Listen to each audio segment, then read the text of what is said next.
Hello and welcome to today's 18 group webinar on the future of KYC and AML, how to tackle the challenges and gain the opportunities of perpetual KYC or PKYC as we'll probably call it today. My name is Sarah Underwood, I'm an editor at 18 Group and I'll be moderating today's webinar. Our expert speakers today are Cecile Monaco, Client Lifecycle Management Solutions Lead at Luxoft, Chorte, Head of Client Lifecycle Management at Investec Bank, Gareth Walker, Head of Digital and Client Onboarding at Refinitiv, and Sam Sheen, Founder and Director of Ex-Ante Advisory. I'll be asking them to introduce themselves in just a moment, but first a little bit of information for you to make most use of the webinar. To the right of the video, you'll see a box for questions and polls. We'll be running 3 polls during the webinar. I'll let you know when they're coming up, so do please vote and we can see some of your thinking from that. Also, please feel free to ask questions to our speakers at any time. We'll take the questions throughout the webinar rather than saving them to the end so that we can answer as many as possible. So if you use those facilities, we'll be sure to answer as much as we can. So enough of me and over to our speakers. Cecile, would you like to introduce yourself and tell us a little bit about your interest here in KYC and AML? Yes, thank you, Sarah. So Cecile Monaco, I'm looking after client lifecycle management solutions at Luxoft, as you said. I've actually spent 20 years of my life in banking as a CFO, CEO, various areas of the operations, and only the last 5 years I decided to move to the other side of the fence and actually help my former colleagues in operations, risk and compliance to work better or improve the way they work and actually support front office or other revenue generation functions as well as finance, risk and compliance. So my interest here is to see how with perpetual KYC we can actually improve the risk monitoring at bank levels and make sure that actually all the financials are engaged the right way. It's a challenge, it's a game changer, but worth it. Okay, excellent. Thank you. Over to you, Cho. Hi everyone, I'm Chorte. I'm currently Head of Client Lifecycle Management here in Investec Bank PLC.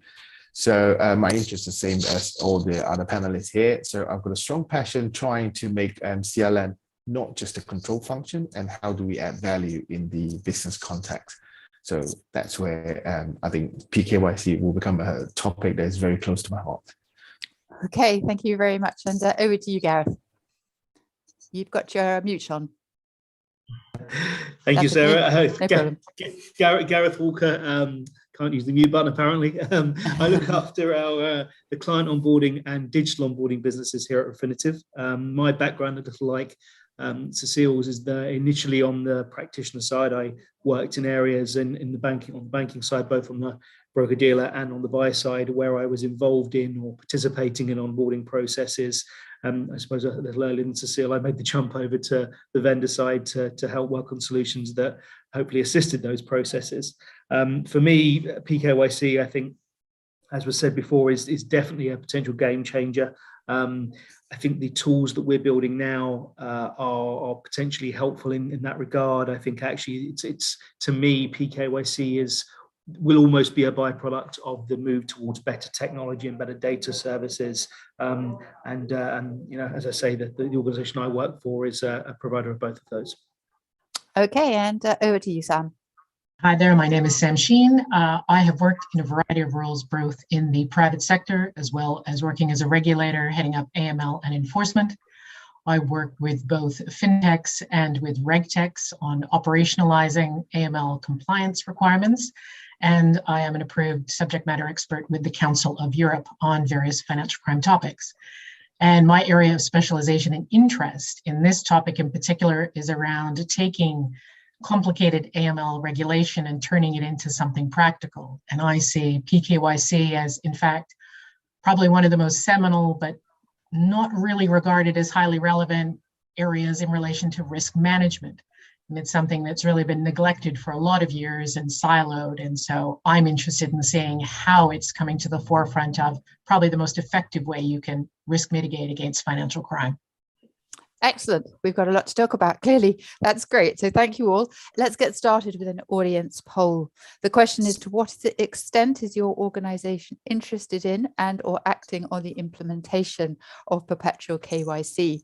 While you answer the question, let me come to Cho to set the scene and talk a little bit about how the concept of perpetual KYC, it's hard to say that one, perpetual KYC is evolving, and which types of financial institutions are showing sort of initial interest and or progress.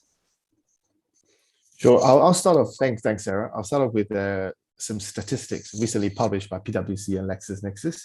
So about a new approach of reviews, and in other words, PKYC. So the report stated that the number, again, is a shocking number, $5.8 billion across Asia Pacific, Australia, and New Zealand, that the financial institution are still struggling to perform reviews due to complicated process, time-consuming, high volume, some sort of manual process that involved, and then there was a lack of coordination between people and technology. We're hearing similar themes across UK, Europe, and North America. So what is perpetual KYC? In my own understanding, is a concept that summarized by an approach of leveraging the Regtech of today that enables the end-to-end automation.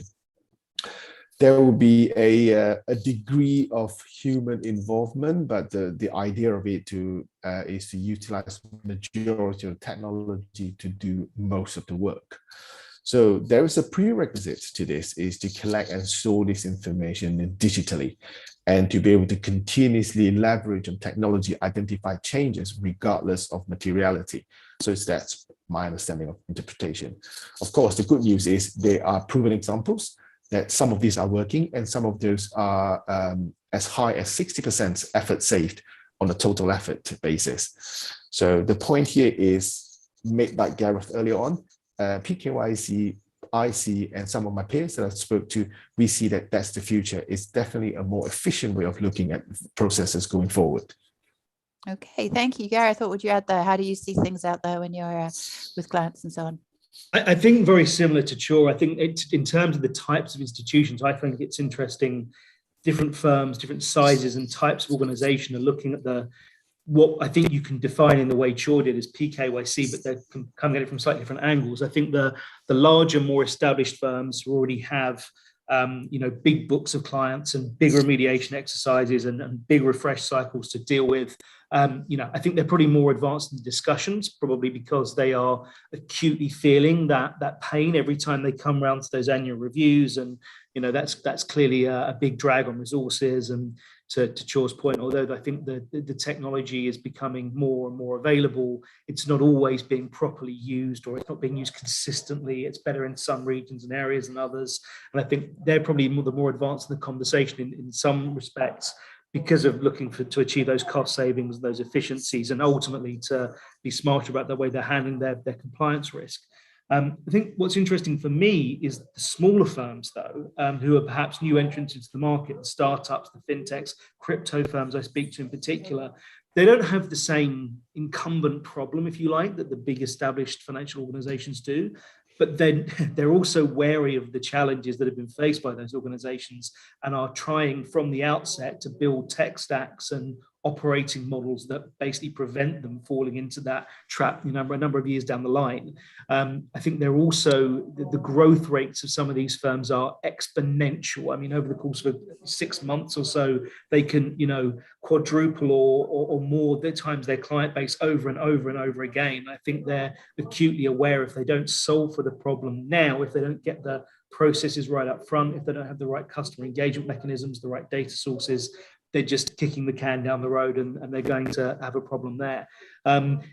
It's interesting between the two firms, because I think the larger firms tend to have the budgets and the appetite to do something about it, but they've got more architecture and infrastructure to move. The smaller firms don't have the sort of the existing problem, but they probably don't have the budget either to spend on it. So there's a bit of a mismatch there between how firms want to handle it. But certainly, I think the commonality is people see this as the way forward, and whether it's to reduce the existing cost or prevent the incurring of it in the first place. I think people recognize that the event-based trigger reviews rather than just scheduled periodic are the far better way to go. Okay, Sam, what would you say here? Well, I think it's been really interesting because it's sort of requiring a significant culture change around how we set up our compliance functions. So traditionally, we've tried to get cost savings by having KYC in one place, transaction monitoring in another. Perhaps we outsource our triage for any alerts we receive.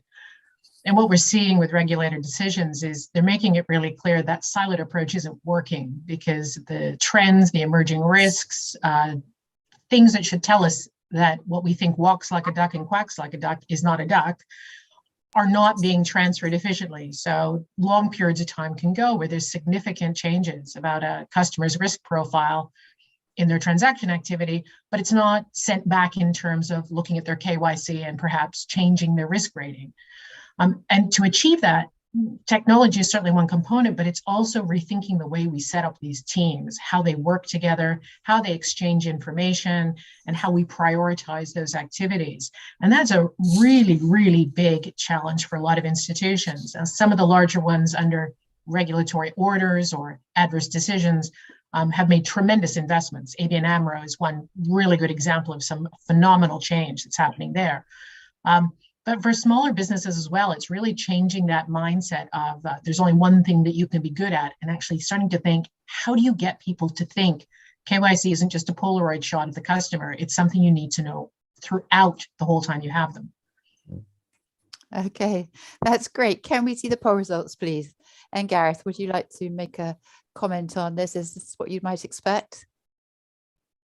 Pretty much, I'd say that it is. I think that most firms, as you can see there, are looking at implementing something or how they could implement it, and most of those that aren't are either interested in doing so or making plans to do so. But I think it's interesting that there's only 9% are actually in the process of doing so, and I think that's probably because of some of the challenges I've already mentioned. The fact that this isn't something one area or one part of the organization can do on their own. This has to be front to back, multiple stakeholders, technology investment, people investment, training, the mindset shift that Sam mentioned. I think it requires a lot of investment from a lot of people to make this work. And so it doesn't necessarily surprise me that firms are more in the planning and the thinking stage than they are the implementation stage. Okay, that's great. Thank you very much indeed. And staying with you, Gareth, you've sort of nearly answered the next question: is what do firms really need to be thinking about when they're approaching PKYC? And obviously we've talked a bit about the culture and so on. And what limitations will they hit as they go along? I think the main thing is you've got to view this as an end-to-end thing. And to pick up on Sam's point, for this to be effective, it's not something you do at snapshots. It's not something that traditionally gets done at an onboarding stage and then forgotten about until 2-3 years down the road. It has to be ongoing, and therefore you need an end-to-end solution to be able to cater for it. And I think it's probably fair to say there isn't one single vendor that covers that entire end-to-end stack in terms of the technology and the compliance, so the data aspects. And that's before you've thought about the mindset shifts and the compliance advisory and all those other pieces as well.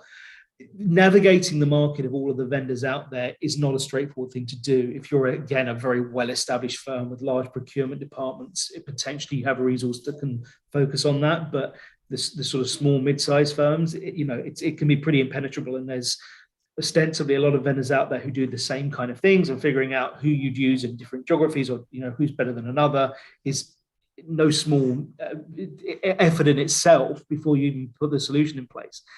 I think the other thing I'd say is that the technology and the data points, getting the data externally and not bothering the client and using APIs to gather that data electronically on an ongoing basis and for monitoring purposes, they're all very valid component parts of this. But I think we forget the customer at the end of it at our peril. And again, to Sam's point, this is about knowing that customer. And I think often the solutions that are easier for a bank to consume are the ones that are, let's buy some data, or let's take a screening feed on a more regular basis to check for event changes. But actually, that's all fine. But identifying a change, identifying a problem is one thing. If you don't have the mechanism by which to then resolve it, so to gather the new information, all you've done is create yourself arguably a bigger problem. And so having a means by which to be able to contact the client efficiently and gather information you need from them, which you won't always need for every event, but you will for some, I think is really important. And often that can be a bit of an afterthought. And the old adage, rubbish in, rubbish out, I don't think could be true here. It's often also that outreach process is the most time consuming and expensive, therefore, part of this process. And it's probably the most difficult to solve for too. But I think, you know, there are the changes that have been made in the last, say, 3, 4, 5 years around digital identity and the ability to gather that information digitally from a client using applications, mobile phones or tablets or desktop computers they are already engaged with. That can be a big win here, and it's something that needs to be considered as part of the process overall. Okay, Cecile, let me bring you in here. How can firms approach this, and what should they be taking into account? Obviously, I guess gone over some of it. How do you see this? Yes, I mean, I may repeat a different way what my colleagues have been saying already, but maybe to start from the beginning. So PKYC is a proactive approach, right? Where you create a digital profile and you want to be able to refresh that digital profile dynamically in response to very specific triggers. So if you think about it, there are many aspects to consider when you go into a transition from the traditional KYC to the perpetual one. Obviously, you have to have a digital operating model, which is not very often the case in the first place. You have to think of your end-to-end connectivity. So it's not only which systems are the best one to, you know, constitute your setup. It's also how fungible are them? How can you connect them together? Because the flow of data has to be fluid. So that has to be totally interconnected end to end. You have to think of your change management program, because we still going to have people going through this process. So you can't let them aside and only think of the systems. And you have to think of your operational capacity model, because the way it's going to work is going to be less predictable, right? So as such, if you consider all those aspects, I can see 4 main limitations. One is the acceptance by all functions of the bank, the maturity of each of those functions. Sometimes for risk compliance type of functions, and probably many others, even in operation, removing the human intervention in something that is a challenge, right? So it has to be properly tested, agreed, validated, and so on, probably as well for the regulator, actually. You have to, all of that will create stronger dependencies on your data management. So that's the quality of data always, anywhere, everywhere is a big question mark. But in that specific case, we are really dependent on the data that are being sourced and how they are being utilized. That's very important. I mentioned earlier the integration and the fungibility of the systems, critical. And that's something really we have to consider. And also the capacity model, because today it's very easy to say, so, you know, traditional way, every year, 3 years, 5 years, you have your KYC refresh, you know what to expect, you have some backlogs and so on, but setting that apart, you know what is the flow and what is the cycle. In this specific case of perpetual KYC, because the refresh is dynamic, it can happen anytime. But it will also happen only for on a certain base, on a certain criteria, and for certain type of people, all to be defined by the bank. But it means that the capacity of the team dealing with that would have to be reconsidered. How you build the model of your capacity for this team. So that's something that probably is important, and we always forget, right? We think about changes, systems, but the people there, yeah, and your capacity, it's critical to make sure you have the right guys and the right resources, right knowledge, and right number to again support revenue generation functions. Okay, that's great. Sure, I'm going to come back to you for this. I'm sure there's no finite answer, but give us an indication of what are the practical costs and savings of implementing PKYC. Is there a balance there? I will focus a little bit more on the optimism side, such as the ROI. So there's 2 points I will just focus on. First one is, I think what we get from a control function perspective is that PKYC enable real-time risk mitigation function. I'll take the Russian-Ukrainian situation that we experienced. So if you have the connectivity through the Regtech onto the data provider that you have today, you'd have known that much more upfront. You can do something about it, or at least you can plan about what are you going to do with your remediation, because the data is within your hands of reach. So that's what I see is the first change. The second thing is, if they are a company, they're connected to jurisdiction that are data rich. When there's a change of ownership or UBO, those data can be pushed to the front of the interface of that user, and they can react to it. Yeah, there's also a benefit that I will talk on a little bit more related to how this can add business value. The second point I'll talk about on the ROI is definitely the cost. So I think the various paper sayings keep mentioning about either the KYC or financial crime function. The cost of it is about what, 3%, sometimes more of the operating cost for a company, for an organization. So it's quite a significant cost. So if I do a few numbers here, we do a simple calculation to do a corporate reviews on a general generic corporate client and a corporate on a normal bank. So 3 days to collect data from the client, half a day to source information, and half a day to do sort of through tech, 1 day to do a QC and approval. So you normally need about 4 to 5 days to do a client. And if you have a 5 analyst team, in a month, you could do about 20 reviews, or sometimes more, depending on how fast it is. Now, with PKYC, what it would enable you is that screening, that collecting of data could reduce down to as close as 10 minutes or even less. Then what you ask the client from is those what you couldn't get. So that might reduce the time from 3 days to a day and a half. So assuming that the QC and approval process still takes about a day, you actually half the time from 5 days to 2.5 days. Again, with the same analyst, this will touch on the point by mentioned by Cecile, the capacity issue. Same analyst, five people, using less about the time. In a month, you can actually do more than 40 cases than the 20 cases just by correctly applying the Regtech. So I hope that gives an indication of what. Okay, you've frozen a bit there, but I think an indication of what could be done. So Gareth, would you agree with that as a sort of investment versus outcome?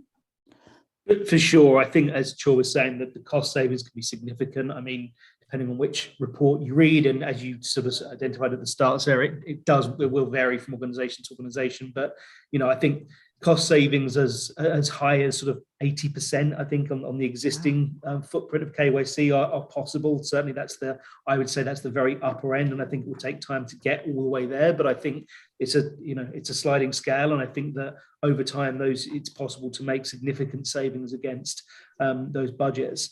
I think the other thing is, though, to echo Joel's point about optimism, there's another way of looking at this as well, and I think this we shouldn't. If KYC has been perceived in the past as being a burden and overhead, something you do as infrequently as possible because no one wants to do it, whether it's the firm or the client, no one really wants to partake of the process. But if we're moving to a model where basically we know that we're only reaching out to a client because there's a good reason to, because there's been an event that's led us to, there's also an opportunity there. And that opportunity could be because that event that's caused us to reach out likely means that there might be opportunity there to upsell the client or to understand more about them. Obviously, there could be a risk mitigation factor in there as well, and then therefore it might be more about scaling back business. But I think that if we've got the right channels in place to do that client outreach, if clients know they're not having their time wasted and they're only being reached out to at the point where it's relevant and necessary, then actually there's an opportunity. If you've got the right kind of friction, if you like, with the client, we all talk about these frictionless client experiences, but sometimes a bit of contact, a reason to pick up the phone, as long as that's being done in a way where there's a positive customer experience for the client, it can provide opportunity as well. And I think that we shouldn't shy away from it. We should stop thinking about the KYC process purely being a regulatory burdens discharge and start thinking about it in the truest sense of the words. We should know our clients. That means we know who they are. We know what they need. If that changed from the product we sold them a year or 6 months ago to now, based on the current environment, Shaw mentioned what's happening in Ukraine and Russia. That creates opportunity within the market, and certainly it creates need for things from clients. And we shouldn't shouldn't just look at this as being something that's a drain on resource, when potentially it could offer us the opportunity for a positive conversation with the client, as well as a means of collecting more up-to-date information or asking them questions that might go into our risk modeling for them. Okay. Cecile, did you want to add something there?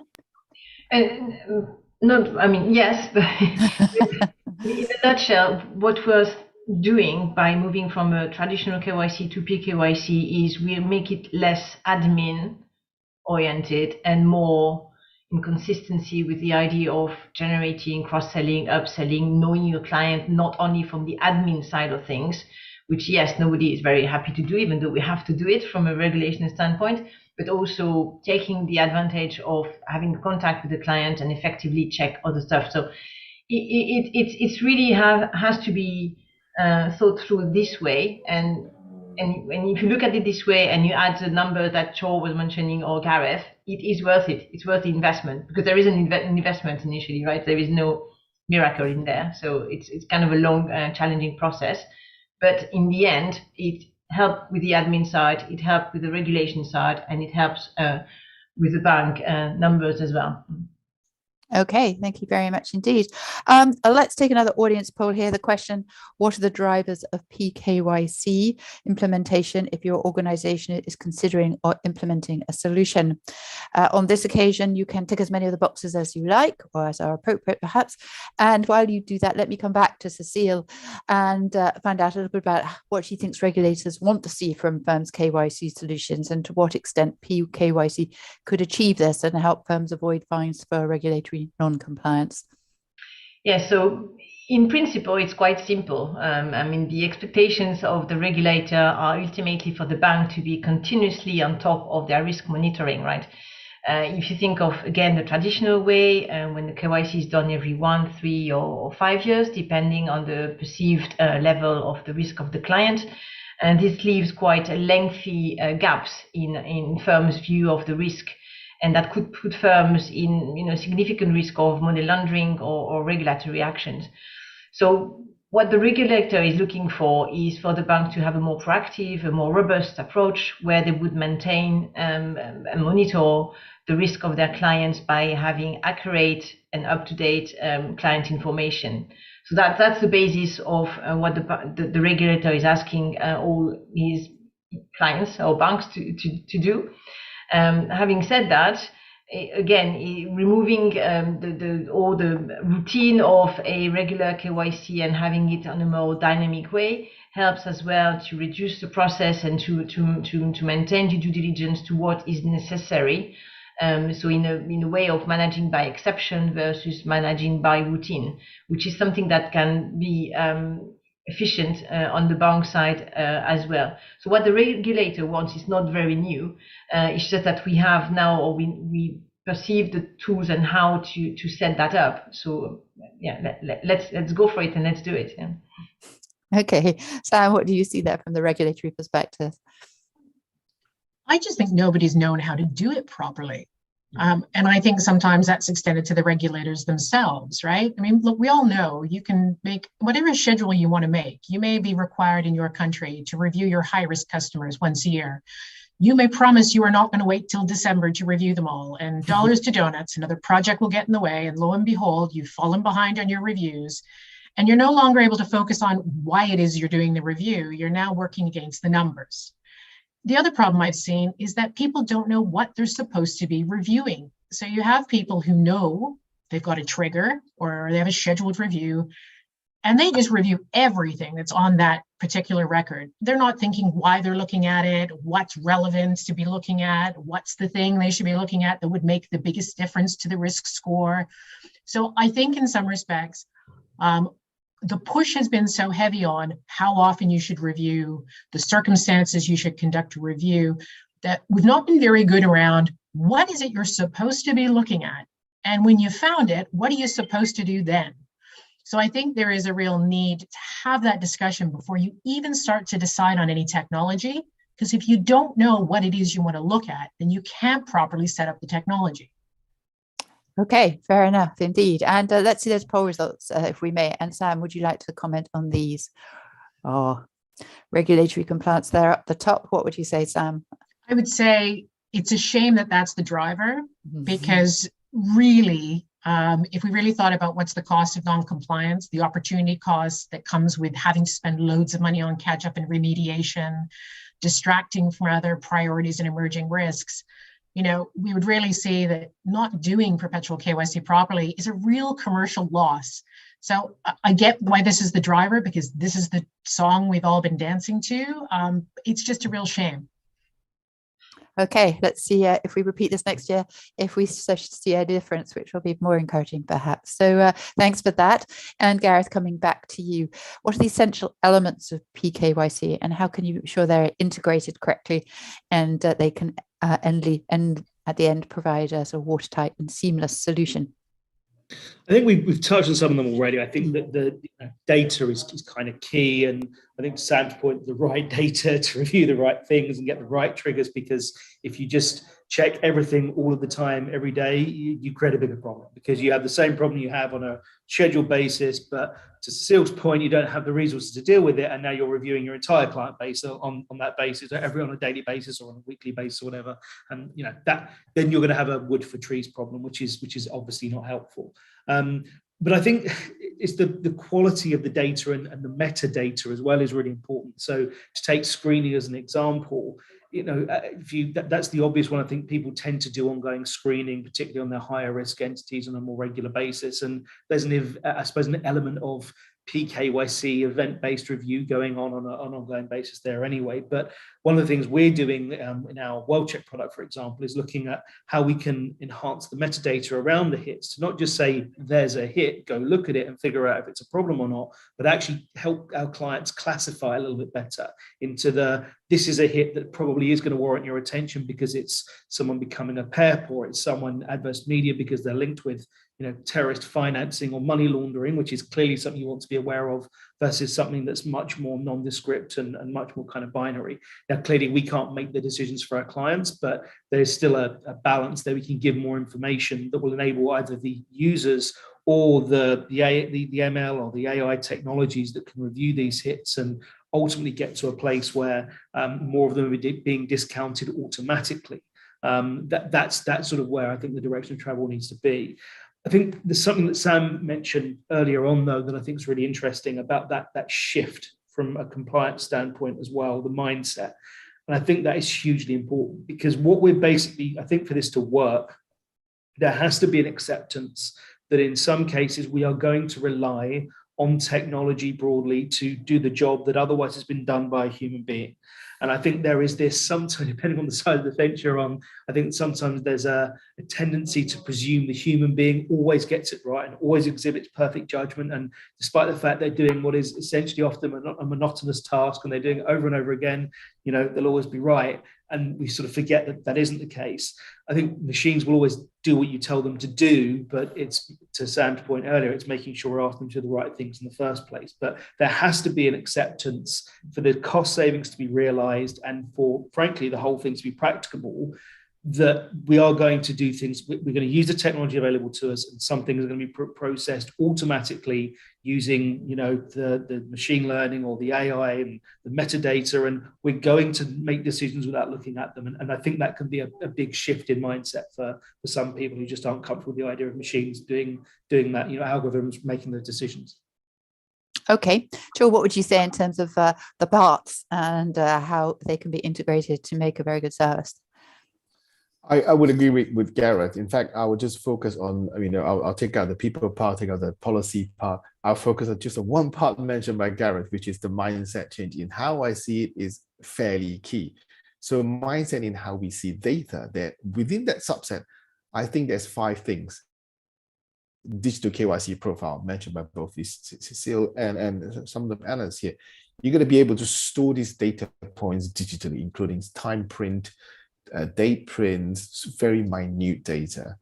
Then you do look at the what I call it, the data aggregation. How are you going to link the source of data of multiple sources to a source, like a UBO? So a Chote versus Choite, Cho A-Bete or Cho Cite, they actually mean the same person to an extent. Yeah. The third part is the data management. How do you manage the data between the risk-related data versus the non-risk related data? and depending on what the category of risk they are. The fourth point, which I think is is a key point that people actually thought that it is purely for reporting purpose, is the MI. I think it's the most important part of the journey, is because MI plays a key role in backing up the storytelling. The storytelling could be to the stakeholders, to the business where they pay, and how they see the ROI and their investment, and the client side of the story, and how you can actually use the intelligence that we have around professional. Okay. We've lost you, Chor, so let's carry on, but that was very helpful. Sam, what would you add there? We've said a lot already, but what would you add?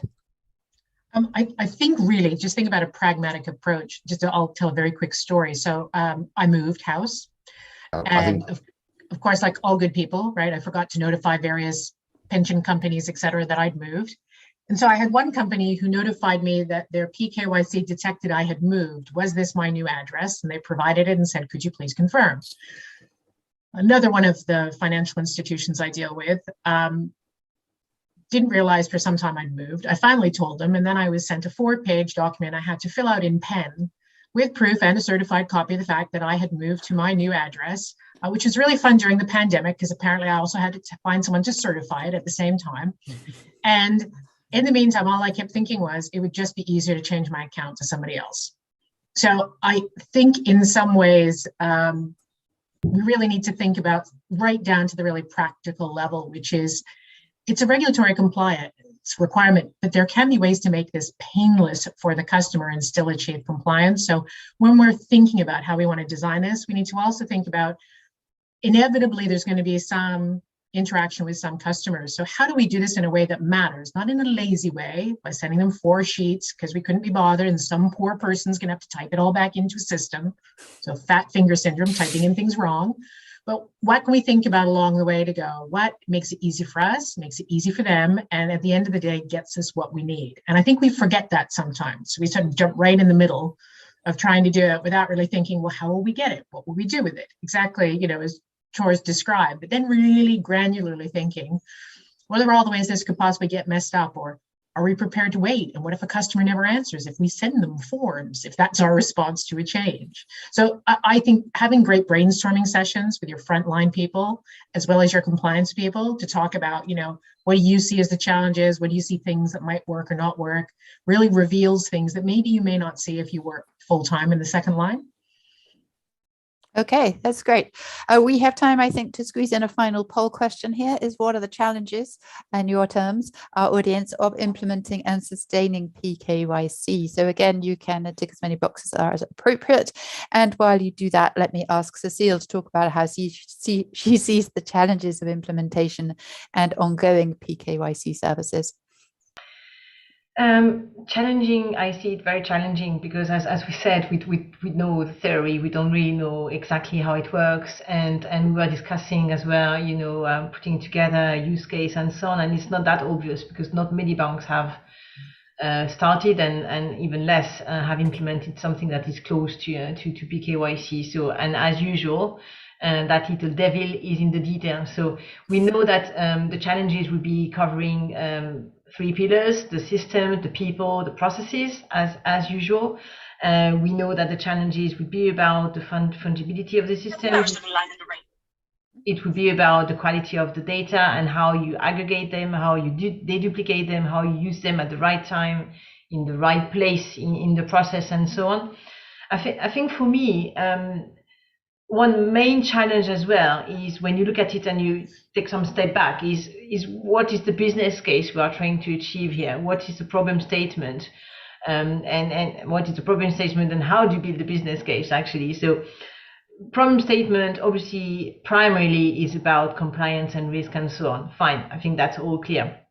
But also it's leveraging this opportunity, as we said before, to actually take a benefit from it from a front office line and sales perspective, by knowing better our client, what they want, what they don't want, why do they want to go and trade on that product or not that one, what type of client segment do they have themselves, and how can we help with that?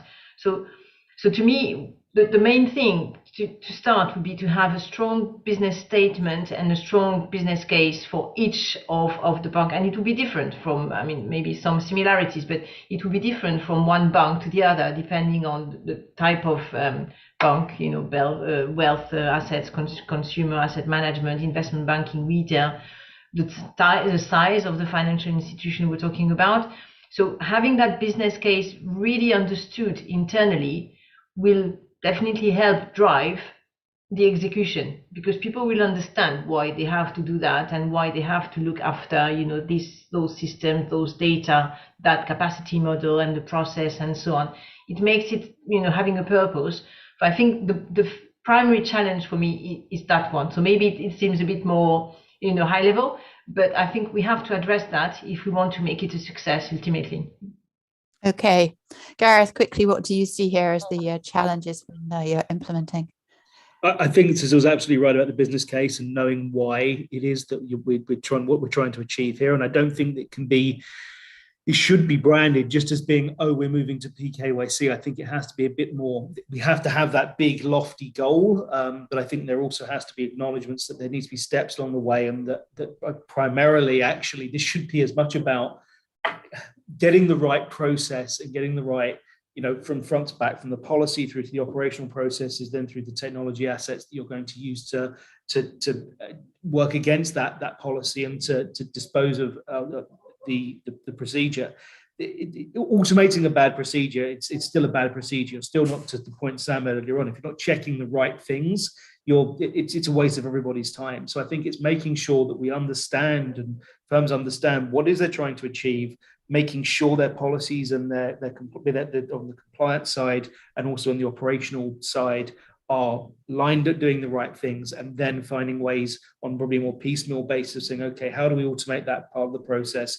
What's the best data set to gather there? And then I think you'll see those incremental gains, and maybe you'll get up to the size that, you know, the 80% savings that are being talked about before. But I think there are some wins to get along the way. But I think for me, the priority has to be making sure you're actually you're looking to automate and make event-based the right procedure and the right policies in the first place. Because if you try and do this in isolation with an operations division using the existing policies compliance made that were, you know, embedded in a completely sort of risk methodology, we're going to end up in you know, a bigger hole very, very soon. And then I think PKYC will get a, you know, a bad rep, a bad brand against it. People think it failed and move away from it. And actually it's not about that. As I say, it's automating a bad process is still a bad process.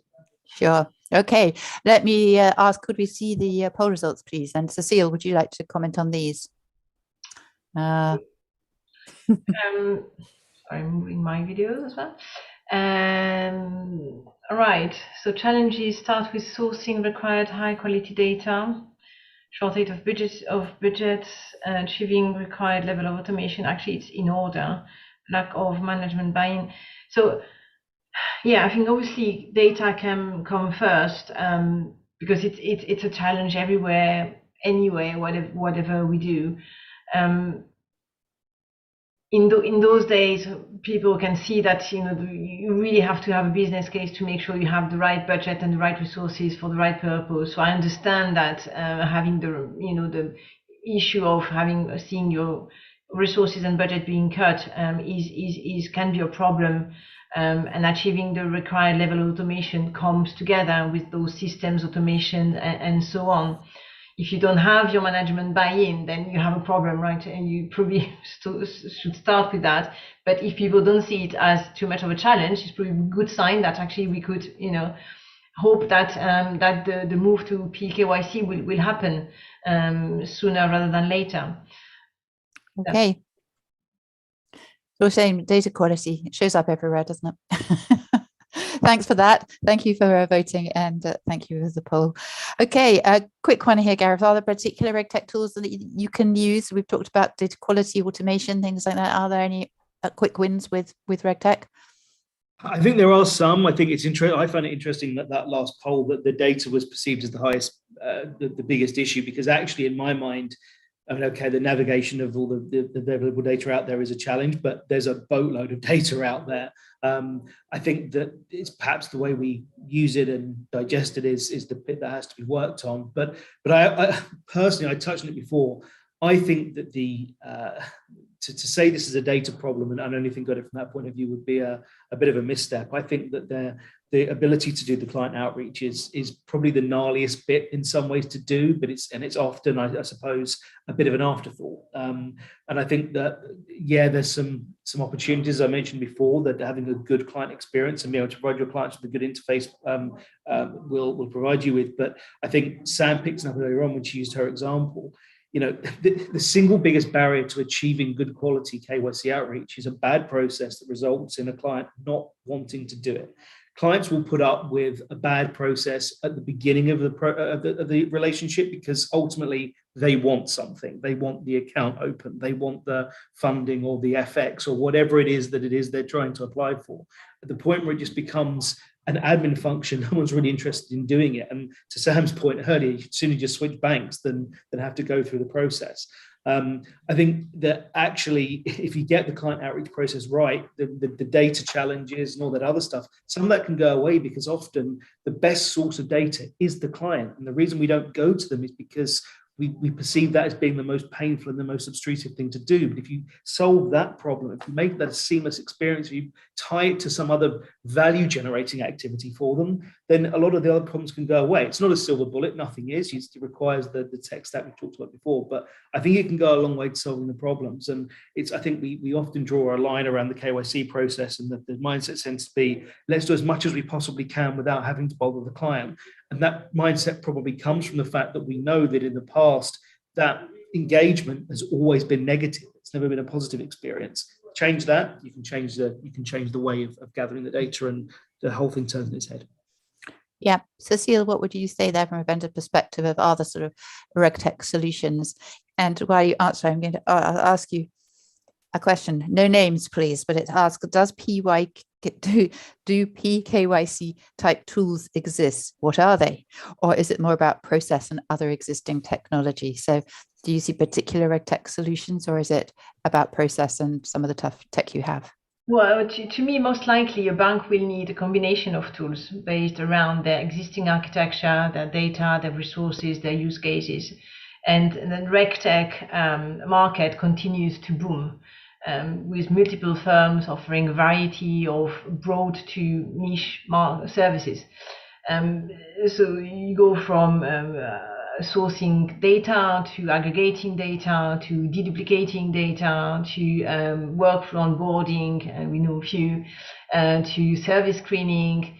Another service that could be added actually in the loop as part of PKYC is the adverse media type of information that could be then automated and integrated into the loop, which is rarely done as part of a normal KYC onboarding process. Whether there is already a PKYC miracle tool, I don't know about it. If it does exist, I've never come across it, but I'm not.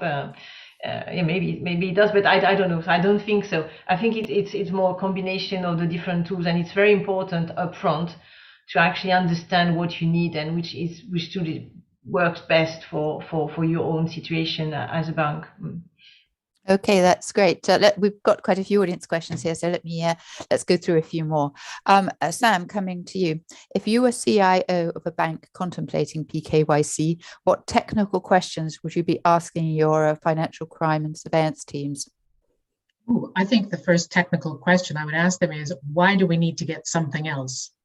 So I would want to know that they actually have understood how to leverage the existing tools they have, and what's the gap they think that's missing based on how they do or how they've set up their workflow. And the reason why I say this is I've seen too many people get amazing solutions and they use about 20% of their functionality because they don't really understand how to use it or set it up, or they didn't spend the time with the vendor that they should have understanding what it does. So if I was CIO, I would go, well, we're not going to go lazy and go, we'll just buy something else and we'll figure out how that works. But really make them tell me, do you understand what the potential is for what we currently have? Tell me why you think we can't do it.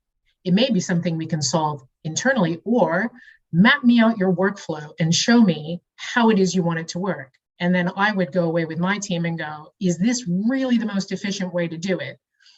Is in fact maybe some natural language processing far more effective, looking at some of the other materials we get in with other technology? Or is our problem here we need to use some AI that goes out and looks at the results of our adverse media and actually can pinpoint things we really want to look at to trigger a PKYC review?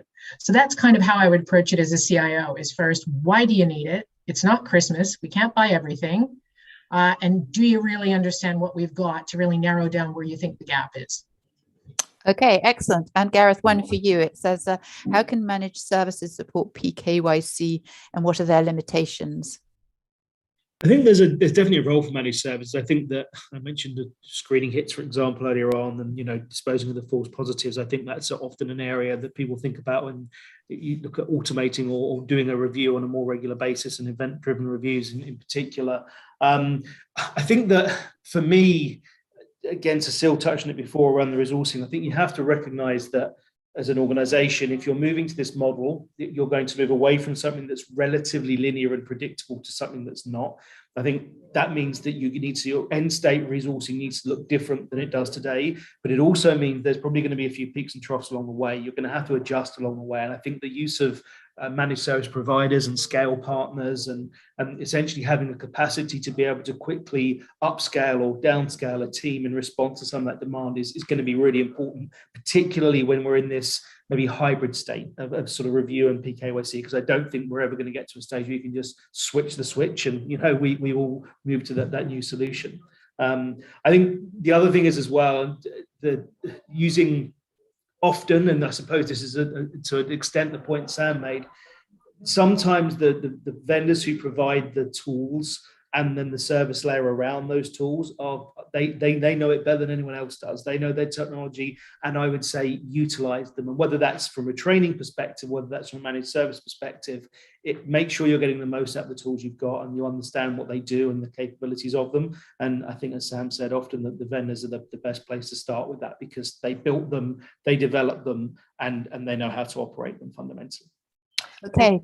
If I can add something, I mean, to your question earlier when you said there is PKYC tools, obviously not yet, but there are some tools that are enabling that function more than the others. So that's what you want to look at, because rather than recreating everything, there are some tools, and I won't mention names because you said no names, but there are some tools that are enabling as part of their workflow a perpetual or smart KYC.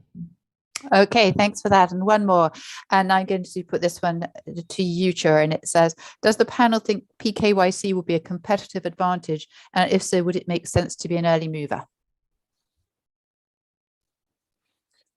Certainly is. I can say it from my current experience. To be the early mover on it, it will actually answer the next point I'm going to make is, it creates client experience. I touch on it a lot of times with my peers, with people that bounce ideas off. It allows you to have to talk to the client. Oh, Troy's having trouble with his internet again. So let's move on from that where, but I think we would all agree, would we not, that it is probably a competitive advantage if you can get it right? Yeah. Okay, sorry about that, Joel, but let's move on, and let me come to you, Cecile, if I may. Operational and business opportunities of a successful implementation, what's there? Yeah, so we've mentioned a few already, but to try to summarize, so we can imagine reducing the cost, the operational cost, by the automation and having resources focusing on more added value tasks, or where the risk of the or predicted risk of the client is higher, and so on. So operational cost is something that could be a target. You would like as well still to increase your regulatory and compliance and minimize the risk exposure. That's something for sure. I also wanted to mention that, again, back to the idea of taking the opportunity of PKYC to create something else, we could create the idea of the P revenue generation, because there are some banks a lot where there is such a backlog of clients late on their KYC, they are actually the activity of the client is suspended because the KYC is out of date or late for whatever reason, and then you actually can't, as suspended means, you can't deal with the client, you can't propose your product, your activity to that client. So through KYC, we could actually imagine a P revenue generation, because the flow will make it dynamic and fluid. So you shouldn't have the backlog. Okay, that's great. We are coming close to the end of our time. So for our final item today, let me ask all our speakers what advice they would give to practitioners working on PKYC. Chor, do you want to start there? And if we can hear you, all the better. Oh, you've gone very quiet again. Okay, let's leave it for now. Gareth, a bit of advice for our practitioners, please.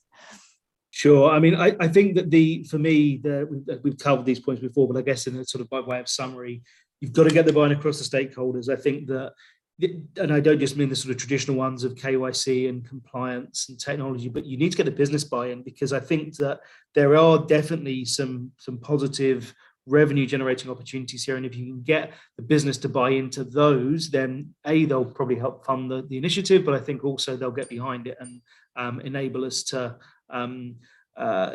enable firms to really take advantage of what the undoubted benefits from a cost saving and an ROI perspective are.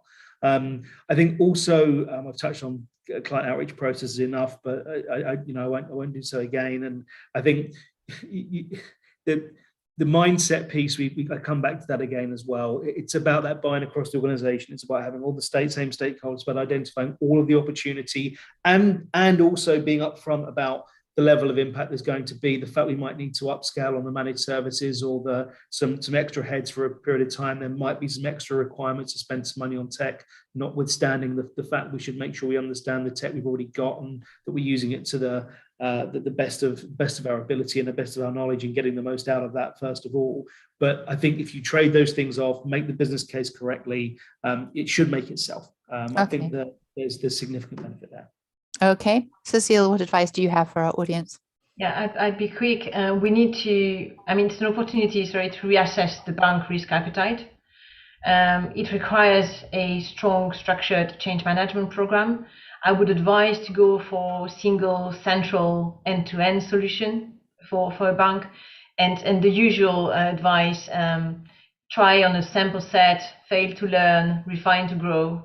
Because it's not an obvious one. So yeah. Okay, Sam. I would say, without completely shooting myself in the foot, compliance people do not make good systems designers.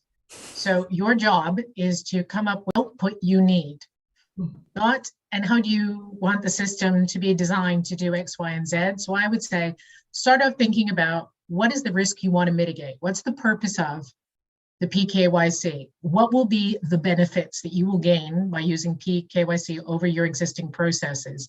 And how ideally would that output look? Would it read straight into your monitoring? Would it read straight into your risk rating program? What would be the thing you need to leverage to make you most efficient? And then sit down with your systems people or your risk team or whoever you have who's really valuable and start talking to them about, so what would we need out of technology to make that happen? You will find you will have a much more useful discussion with the solution providers you explore. And it really helps them if they know what the desired output it is that you need, rather than you showing up going, tell me all the great possibilities that I could develop, only 12 months time, find you're no further ahead than you were at the beginning. So really reach out, really inform questions. Don't think you're the best designer of it. Be really clear what your compliance requirements are. Okay, and I have a few words here from Chor, who's having a bit of trouble with the internet. He's far away, but he says, get an agreed goal among the key stakeholders right from the beginning. Be clear up front that this may go through several phases. Therefore, I need to scroll down a bit. Therefore, it may not be a one-off project. Okay, wise advice. Thank you all very, very much indeed. And thank you for sharing your experience and your expertise today. Thank you too to Luxoft and Refinitiv for sponsoring today's webinar. It's been a very interesting conversation. Before we close, just a few A-Team group items that may be of interest to you. If you scroll down your screen to additional options, you can find out more about how you could use our platform, A-Team Connect, to deliver interactive events and webinars. And you can download the latest versions of our ESG handbook and regulatory data handbook. That said, that's it for today. So thank you again to Cecile, Sam, Gareth and Shaw. And thank you to all of you who've taken part in the webinar. Please complete our feedback form, as we're always keen to hear your views and improve our products. Meantime, thanks again and goodbye.